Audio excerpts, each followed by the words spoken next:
guys, this is going to be a Star Wars Rogue One review with no spoilers, so it's okay. No spoilers. Let's go.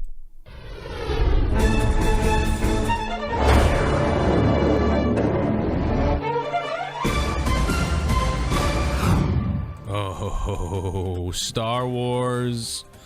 Oh, Star Wars, you have come down from the heavens of hibernation.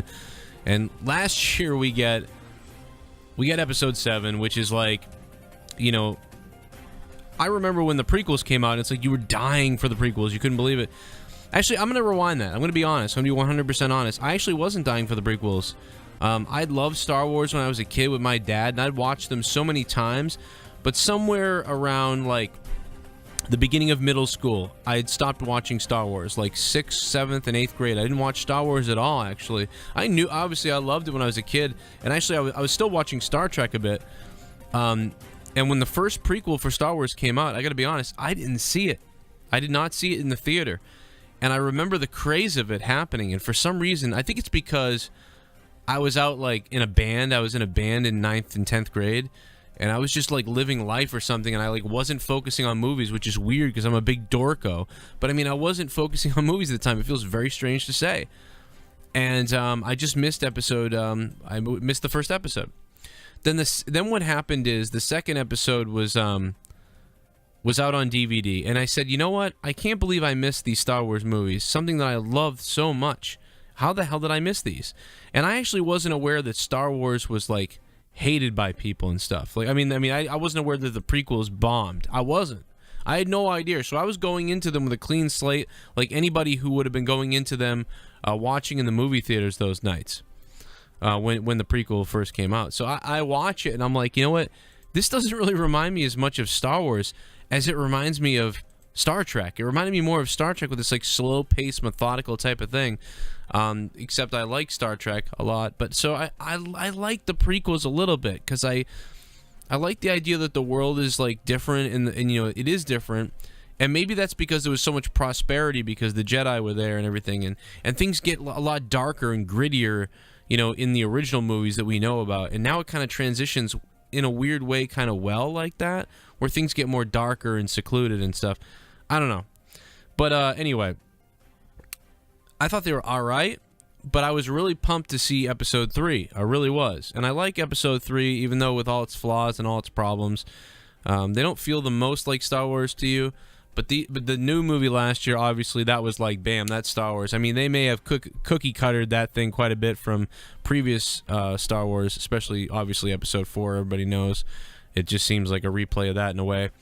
But it was like hearing a single after. It's like when I'm actually not, this is a dumb example, Britney Spears, she comes out with that like the first single that she had, I don't remember, and then she comes out with, like, the Oops, I Did It Again song, and it's like, well, this is kind of a do-over of the other single, you know. I'm not a Britney Spears person, but I just remember thinking that, like, man, she really just kind of did the same thing again, kind of like Back to the Future 2, you know, like, let's kind of do what we already did.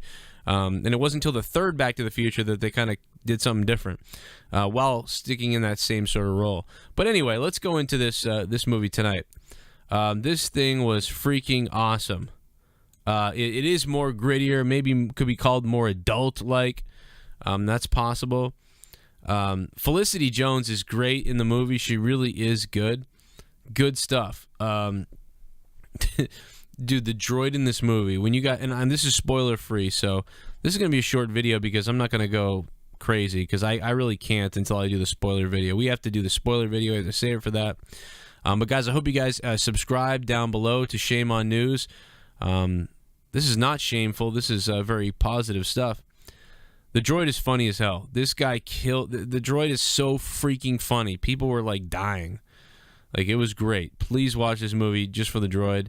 Don Yen was awesome. You know, there's a lot of depth to his character. There's a lot of, like, layers. He kind of added some layers to the Jedi, to the Force. Really, to the Force. Like, you were like, wow. It's so bizarre. It was like the opposite of the prequels. Like, you know when they say, oh, the midi-chlorians and stuff, and when they start mentioning that stuff, you go, ooh, it sort of takes away from the lore of the Force. But what Don Yen does in this movie is, like, they add some layers to it. They build it back up again.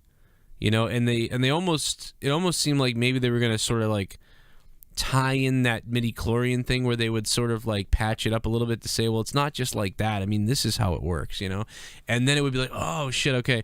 So I mean it's getting a little ridiculous, but if they did that, it would have been nice. They kind of sort of, but anyway, they added to the lore, and I liked that, and I was happy about that. Krennic, the bad guy, is again great. I love him. I think it's great bad guy. I loved it. We are going to talk about Darth Vader. But if you haven't seen this movie, go see it. If you have not seen this movie, go see it. Go see it, go see it, go see it, go see it, go see it, go see it. Go see it. Yeah, Friday's payday for Fox Pro 26. What's up in the chat, by the way? Go see this movie. Just go see this movie. Go see. This is going to be a short video, but go see this movie. It is so damn good. Yeah, Vader is not, I mean, obviously Vader is like, he's a selling point to the movie. It's a nuanced thing. It's a little thing. They had to do it. He's around at this time. Why not do it? It's not like an actor aged or didn't age. He's in a suit. So this is so easy to do. James Earl Jones can still do the voice. So have Vader be in it. And he's in it like just barely. He's barely in it. He's just there. It's like, hey, it's Vader. And there's Vader again, I think. And he's not really in it. Yeah, but he's in it a little bit. But I like it because it sets the scene, it sets the tone. You know what it represents. You know, my only problem with this movie is when I like to watch things in sequence, even if things are done out of place, like the prequels are done obviously later and they look ridiculous compared to the originals. You couldn't have anything more opposite than the prequels and the originals, like as far as cinematics. Like for the most part, it just doesn't look right, the prequels. And then the new movie, you know, Episode 7, you know, that is somewhere sort of in between or something, but more like the originals. So my thing is, do I want to watch the prequels and then watch this movie and then watch the next 3? Because here's the thing: at the end of episode 3, you're like dying to know what happens next. And when you see that sunset with Luke as a baby or whatever, and they cut out and the music hits, when you watch episode 4, when you watch A New Hope, and I know some of the old Star Wars fans hate that, but I mean, you know, the names and stuff, but when you watch A New Hope episode 4, you're like, this is awesome, because it starts right off where the prequels leave off, so it's awesome. But if you were to watch Rogue One, it would kind of mess that up. So I think what I would do is begin to watch episode 4, and then somewhere like 20 minutes in or something, right at the right time, try to figure it out, turn off episode 4, put in Rogue One. Although with the endings, I don't know what you're going to do, and I won't spoil anything.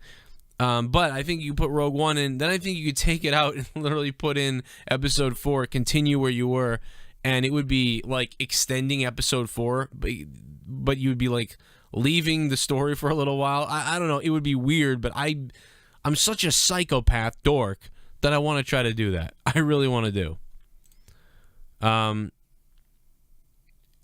it's just, yeah, I don't know. I'm creaming myself. Krennic was great. Don Yen added to the Force. That was cool. He was cool. Dude, there's a droid in the movie that's going to make you laugh. Felicity Jones is great. The movie is awesome. I would give this thing like a... And I will say that it does start kind of slow. Like, it's like a slow, like, it's almost like if somebody told you, like, there was like, hey, there's like $300,000 over in that box over there. It's like up at the end of the road, there's $300,000 or something. So but they told you, like, you had to walk halfway to it. You know, you'd be walking with like anticipation, like real anticipation. And then when you started running, you would really start to feel good. And the minute that you got up to that treasure chest, man, you would feel like elated. That's how this movie is. This movie is like, okay, it's kind of starting slow, and all right, and okay, we're getting somewhere, and then like middle of the way to most of the end, you're like, this is getting fucking awesome. Okay, this is getting awesome. And then the last few minutes of this movie are like, boom, orgasm. Star Wars Rogue One is freaking awesome. Okay, this movie is awesome. Go see it now. What the hell are you waiting for? What are you waiting for? Go see it now. All right, guys. It's Joe from Shame on News. If you want to watch some more of my videos, they're popping up right now for you. One right up there, one right up there, and also that round subscription icon. So you want to click that to subscribe so you don't miss my other news videos, guys. You can click on your phone, your tablet. It's interactive now. If you click on your phone, they're clickable. They're clickable. They work. It's so thank you, YouTube, for doing something right. My name is Joe Cronin. You can't handle the news. Oh, you can handle this. Stay tuned for more news right here on Shame on News.